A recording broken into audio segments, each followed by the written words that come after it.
Dans ce podcast, je vais te parler des photos et en particulier du temps nécessaire pour que des photos soient bien réalisées. Je te souhaite déjà pour commencer la bienvenue sur ce nouveau podcast et puis on va parler tout de suite transport avec les photos justement liées au transport. Alors pour commencer, rien de tel que d'avoir un terrain idéal pour la photographie. Et pour moi, en tout cas aujourd'hui, le terrain idéal pour la photo, c'est la situation réelle. Parce que on est en train en ce moment, tu vois, de préparer des photos pour quelques projets. Alors là, je te parle de projets internes à l'entreprise. Et c'est en lien un peu avec ce que j'ai envie de faire là depuis déjà quelques temps. Je me rends compte que les photos que j'ai l'habitude de faire, alors peut-être pas les dernières, mais celles d'il y a quelques années, c'était vraiment uniquement du matériel pur. Et je me rends compte que finalement, tu vois, quand tu mets en avant à la fois le matériel plus les paysages, donc on va dire l'environnement, et en plus tu rajoutes le côté humain, ça donne tout de suite beaucoup plus de valeur. Et avec une photo, tu arrives à transmettre davantage d'émotions dès qu'il y a l'humain qui est pris en compte. Et c'est ça, je pense, tu vois, quand tu prends des photos, je vais prendre mon exemple à moi que je faisais il y a quelques années, j'étais vraiment concentré que sur les véhicules, uniquement sur le matériel. Et finalement, ce sont des photos qui n'ont pas réellement de valeur parce que même s'il y a des véhicules anciens, et c'est toujours sympa de revoir ces véhicules, ça manque vraiment ce côté chaleureux, ce côté humain. Et parfois, pas tout le temps, mais parfois aussi, ça manque de mise en valeur de l'environnement. Parce que quand tu prends des photos de conducteurs de tourisme, parce que à une époque, si tu veux, je gérais la partie réseaux sociaux, Car des Aber Carbian. Alors plus particulièrement comme Car des Aber, mais comme les véhicules tourisme sont un peu mélangés, tu as des véhicules de tourisme sur plusieurs dépôts. Alors j'avais tendance à donc les conducteurs de tourisme m'envoyaient, si tu veux, des MMS avec les photos prises en voyage. Et pour moi, de tout l'album photo de l'entreprise, les plus belles photos viennent des conducteurs de tourisme.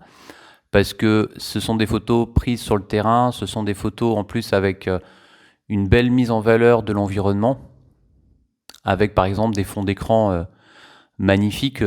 J'étais en train de regarder hier, tu vois, des photos de conducteurs de tourisme, des personnes qui m'avaient envoyé ces photos pour les mettre sur les réseaux. Alors c'est des photos prises à la neige, des photos prises dans différents pays, et à chaque fois, tu avais cette mise en valeur du véhicule grâce au paysage, et parfois aussi grâce à ce côté humain où tu voyais des passagers à côté du car ou même des touristes qui se promenaient à côté du car. Et ça rendait la photo tout de suite plus agréable, en tout cas avec ce côté émotionnel. Alors pour continuer, pour peut-être faire le lien avec ce que je suis en train d'anticiper, des idées que j'essaye d'avoir en ce moment, c'est alors lié à la photographie, ça serait, tu vois, davantage de faire de photos avec ce côté humain, les conductrices, les conducteurs et aussi les passagers.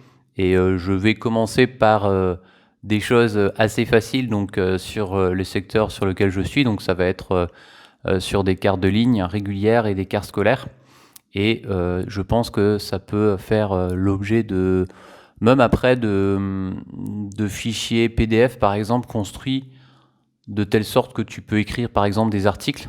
J'ai l'habitude de faire un semestriel, je t'en avais déjà parlé, ça s'appelle Coquibro, anciennement qui s'appelait Le Quotidien.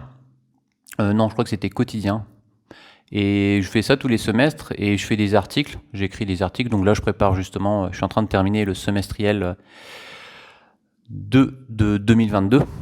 Et dès que tu mets des photos de qualité, eh ben, ça rend tout de suite la brochure en quelque sorte. Enfin, c'est pas forcément une brochure, c'est plus le journal plutôt attrayant, quoi. Et donc, pour revenir justement sur les photos, Je voulais aussi te parler du temps que ça prend parce que les personnes qui font pas de photos se rendent pas forcément compte, mais ça prend beaucoup de temps. Par exemple, tu vois, j'ai été il y a quelques temps à Grenoble et j'ai eu l'occasion de faire plusieurs photos. Alors j'ai fait en sorte d'en faire un petit peu, mais pas trop, parce que, alors déjà, j'essayais à chaque fois d'avoir un angle de vue plutôt intéressant et varié, quoi, si tu veux. J'en ai fait par exemple sur le 9700 double-decker Volvo Flixbus des Voyages Moriot du Morbihan 56.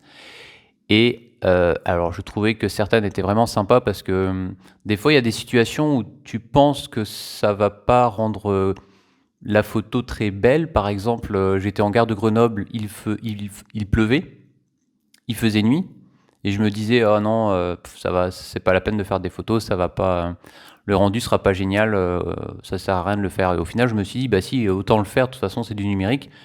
Si le rendu n'est pas génial, ben les photos partent à la corbeille et puis basta quoi. Et au final, bah, j'ai bien fait de faire ces photos parce que je trouve qu'elles rendent super bien avec l'éclairage qu'il y a à la fois en gare routière, à la fois sur le véhicule, plus tous les passagers qui sont autour du véhicule à un moment donné. Le rendu, je trouve vraiment sympa. Donc, pour te dire, en fait, dans ce podcast, c'est que tu consacres beaucoup de temps sur le terrain à trouver à la fois des bons angles de vue,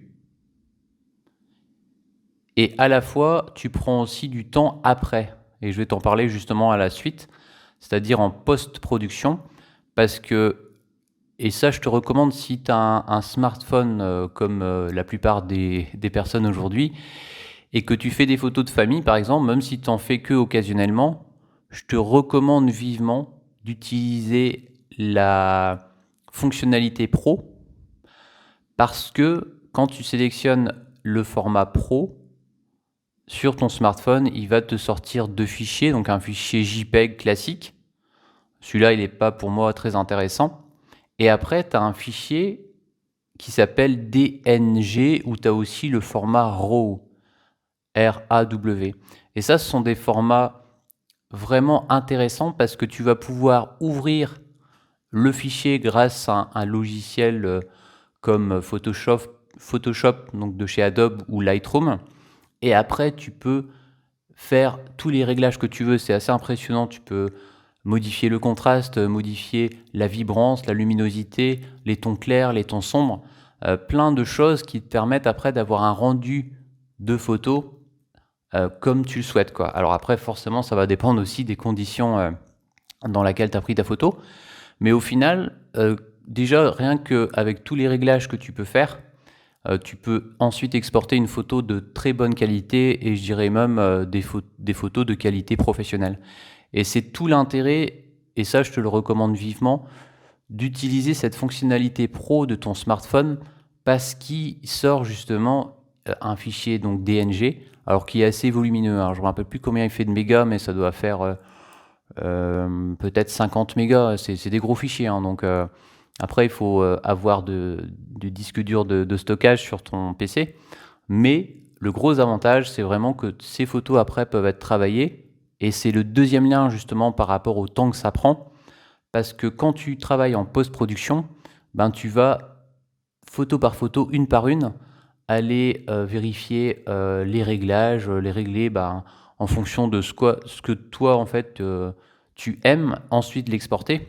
Donc quand tu as par exemple 100 photos à traiter, et ben déjà faire le tri d'une part pour supprimer celles qui ne sont pas intéressantes, et ensuite une fois que tu as sélectionné les photos qui te semblent pertinentes, le gros du travail ça va être d'aller ouvrir chaque fichier et d'aller faire les réglages qui te semblent intéressants en termes de contraste, vibrance, couleur, etc. Tu vois. Et c'est pour ça que ça prend beaucoup de temps.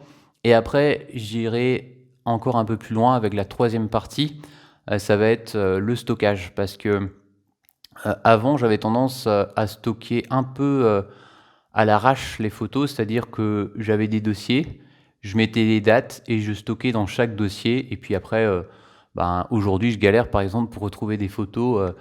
Si tu me dis, bah tiens, est-ce que tu as des photos des voyages Ligier, Je pense à une personne, Cédric, qui m'a demandé ça. Eh ben, je galère vraiment pour trouver ces photos d'archives des voyages Ligier. Alors, pour info, c'est une entreprise du 50 dans la Manche. Alors que maintenant, à la différence que je prends du temps aussi pour m'organiser pour les classements, je vais faire par entreprise. Donc, je fais d'abord par département, après ça va être par entreprise et je classe les dossiers de cette façon. Donc ça prend aussi du temps. Et après, en plus, tu vois, là, comme j'ai préparé des photos pour... alors là, c'est un travail professionnel, donc au niveau des quarts des Abercarbian. Et ben, ce qui va prendre du temps aussi, ça va être de faire le dossier avec des photos qui nous intéressent. Donc, par exemple, aujourd'hui, c'est les photos de tourisme qui va m'intéresser.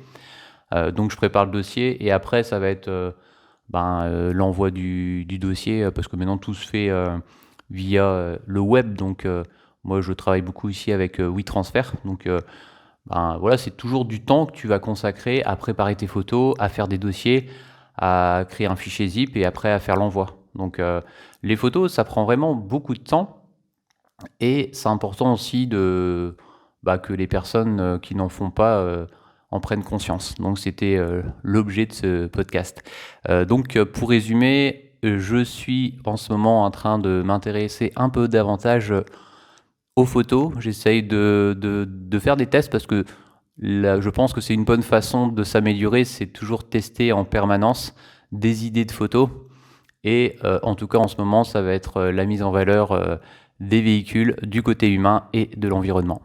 Je pense que c'était une bonne conclusion. Alors, on se retrouve demain pour une prochaine vidéo.